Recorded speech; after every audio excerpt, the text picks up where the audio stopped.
The chart of the day is brought to you by Crypto.com, the world's fastest growing crypto app.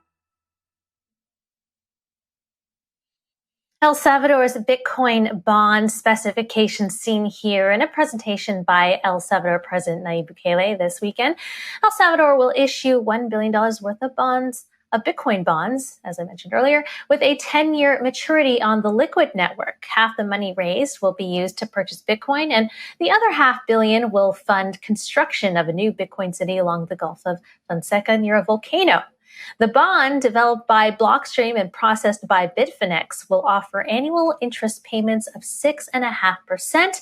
Investors will also receive dividends generated by staggered liquidation of Bitcoin holdings after a 5-year lockup. The annualized yield back to investors could reach 146% in the 10th year, based on Blockstream models suggesting that Bitcoin will rally to $1 million. Credit ratings firms have already cast the Central American country's Bitcoin foray as a negative. Earlier this year, Moody's downgraded the country's credit to basically junk, citing the decision to adopt Bitcoin as legal tender as a sign of weak governance.